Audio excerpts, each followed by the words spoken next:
Students, how are you. हमारा next topic है विद्युत अपघटन। तो विद्युत अपघटन भी एक रेडॉक्स अभिक्रिया है। विद्युत रासायनिक कोष में हमने देखा था रेडॉक्स अभिक्रिया, उसी तरह विद्युत अपघटन भी एक रेडॉक्स अभिक्रिया है। इसमें विद्युत ऊर्जा का रासायनिक ऊर्जा में रूपांतर होता है और विद्युत अपघटन की जो प्रक्रिया के लिए कोष यूज किया जाता है उसे कहते हैं विद्युत अपघटन कोष। इस प्रकार के जो विद्युत अपघटन की क्रिया है उसमें क्या होता है, विद्युत अपघटिका जलीय विलयन अथवा पिघलित विद्युत अपघटित को कोष में लेकर और उसको योग्य विद्युत ध्रुवों में डुबाकर विद्युत धारा प्रवाहित की जाती है और विद्युत ध्रुवों पर यानी कैथोड और एनोड पर ऑक्सीडेशन और अवकरण अभिक्रियाएं होती हैं, जिसके परिणाम स्वरूप हमें उत्पाद प्राप्त होता है। इस प्रकार की रेडॉक्स अभिक्रिया के परिणाम स्वरूप जो हमें प्राप्त होती है, जो क्रिया कहती है, वो पूरी प्रक्रिया जो है विद्युत अपघटन की प्रक्रिया के रूप में जानी जाती है। हम इसका एक उदाहरण ले लेते हैं। यदि हम बात करें कॉपर सल्फेट के जलीय विलयन की, ये सरलतम विद्युत अपघटनी कोषों में से एक कोष है। तो कॉपर सल्फेट के जलीय विलयन में यदि हम दो कॉपर इलेक्ट्रोड मिलाते हैं, इनको घोलते हैं, रखते हैं, तो यदि दोनों इलेक्ट्रोडों पर डीसी विभव लगाया जाए, डायरेक्ट करंट लगाया जाए, तो Cu+2 आयन कहाँ होते हैं, कैथोड पर से विसर्जित होते हैं। और कौन सी प्रक्रिया होती है, इस प्रकार की आपको कैथोड पर प्रक्रिया मिलेगी Cu+2 accept 2 electron and Cu।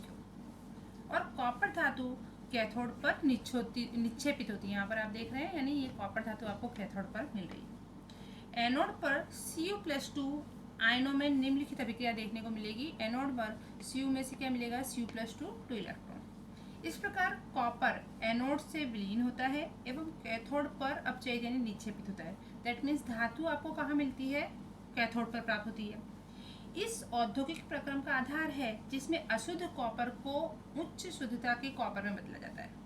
That means अशुद्ध कॉपर को एनोड बनाया जाता है और विद्युत धारा प्रवाहित करने पर वो विलीन होता है एवं शुद्ध कॉपर कैथोड पर प्राप्त होता है।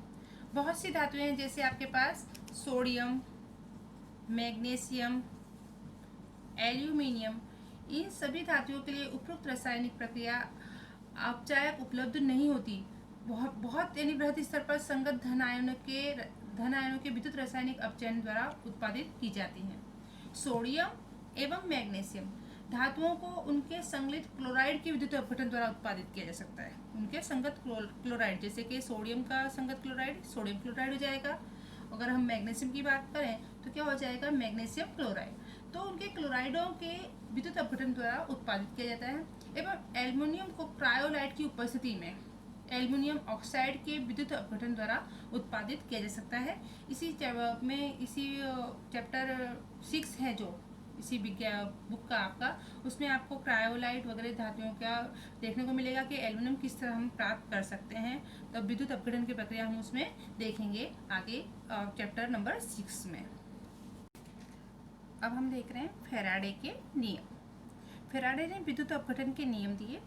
तो माइकल फेराडे ने 1834 में प्राप्त होने वाले उत्पादों की मात्रा और उसके लिए उपयोग में ली गई विद्युत मात्रा के बीच संबंध प्रस्थापित किया था, जिसे फेराडे के नियम कहते हैं।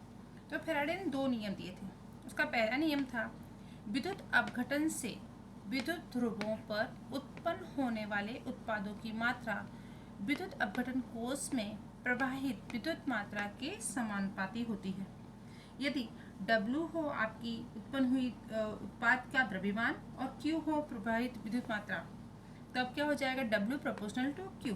दैट मीन्स उत्पाद की मात्रा प्रवाहित विद्युत धारा के समानुपाती होती है। ये है आपका फेराडे का प्रथम नियम। अब दूसरा नियम देखते हैं।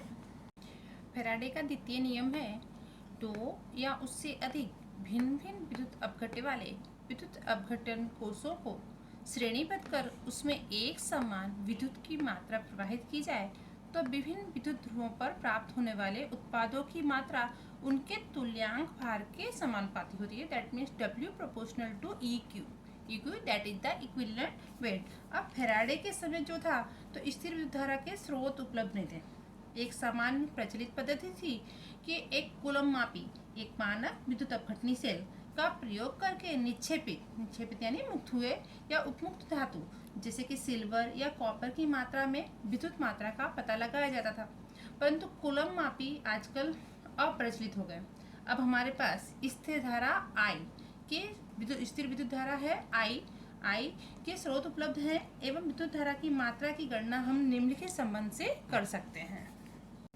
यदि किसी विद्युत अपघटन कोष में I एम्पियर विद्युत धारा t सेकेंड के लिए प्रवाहित की जाए तो प्रवाहित विद्युत धारा की मात्रा Q कूलम्ब में प्राप्त होती है, जैसे कि Q बराबर IT। Q यहाँ पर कूलम्ब में धारा की मात्रा, I एम्पियर और T क्या है, सेकेंड है।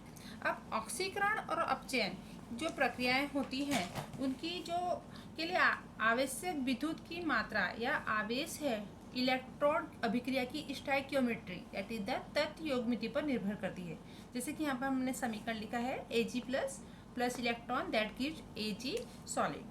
यहाँ पर इस प्रक्रिया में आप देख सकते हैं सिल्वर आयन हैं। सिल्वर आयन के 1 मोल के अपचयन के लिए आपको 1 मोल इलेक्ट्रॉन की आवश्यकता है। हम जानते हैं कि एक इलेक्ट्रॉन पर आवेश होता है 1.6021 10⁻⁻19। 11th में आप सीख चुके हो ये इलेक्ट्रॉन पर का आवेश। अतः 1 मोल इलेक्ट्रॉन पर आवेश क्या हो जाएगा, 1 mole that is Na Avogadro संख्या multiply by 1.6021 into 10⁻⁻19 that give 96487 coulomb per mole. विद्युत की इस मात्रा को जो हमने ऊपर प्राप्त की है को फैराडे कहते हैं और इसे संकेत में F से दर्शाते हैं।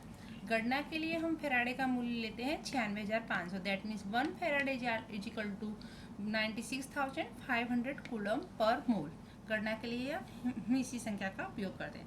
अब 2 प्रक्रियाएं और देख लेते हैं। Mg+2 इलेक्ट्रॉन MgS सॉलिड मिल रहा है तथा Al+3 electron that gives aluminium.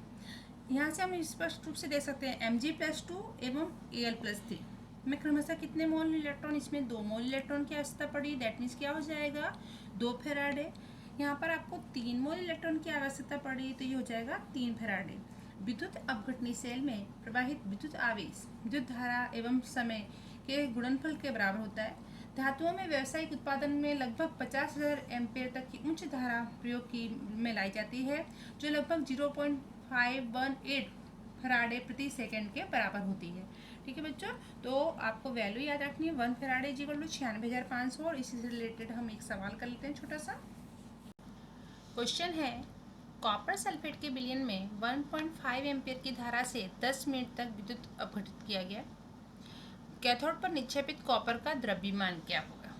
तो सबसे पहले तो कितना मिनट दिया हुआ है 10 मिनट एंड टी बराबर आपको दिया हुआ है 10 मिनट। एम्पियर विद्युत धारा that is I is equal to दिया है 1.5। Now convert this in the seconds. So 1 minute is equal to 60 seconds. Therefore 10 minutes is equal to 60 into 10. That is 600 seconds. अब आपके पास फॉर्मूला है Q बराबर IT I into T that gives 900 coulomb. ठीक है, अब आते हैं हम अपने कॉपर कितना प्राप्त होता है उस पर। अब हमको 900 कूलम जो प्राप्त हुआ है उसको हम फैराडे में बदलते हैं दैट इज 900 डिवाइडेड बाई क्या हो जाएगा 1 फैराडे 96,500 से डिवाइड करेंगे तो ये आपको मिल जाएगा 0.009 फैराड। अब हम प्रक्रिया लिखते हैं अपनी कैथोड की Cu+2 इलेक्ट्रॉन Cu सॉलिड है। कॉपर का जो परमाणु भार होता है वो होता है 63 ग्राम। तो 1 मोल कॉपर का परमाणु द्रव्यमान है 63 ग्राम। तो 63 ग्राम कॉपर प्राप्त करने के लिए आपको कितने फैराडे चाहिए 2 मोल इलेक्ट्रॉन दैट इज 2 फैराडे। ठीक है, तो हमारे पास कितने फैराडे हैं 0.009 इतने फैराडे हैं तो कितना ग्राम कॉपर मिलेगा। तो 63 मल्टीप्लाई बाय 0.009 डिवाइड बाय 2 तो आपको मिलेगा 0.2835 ग्राम कॉपर। ये कॉपर आपको इतने फैराडे प्रवाहित करने पर मिल रहा है। Okay, I think so method सबको समझ में आ गई होगी। इसी तरह के और सवालों की आप प्रैक्टिस करेंगे।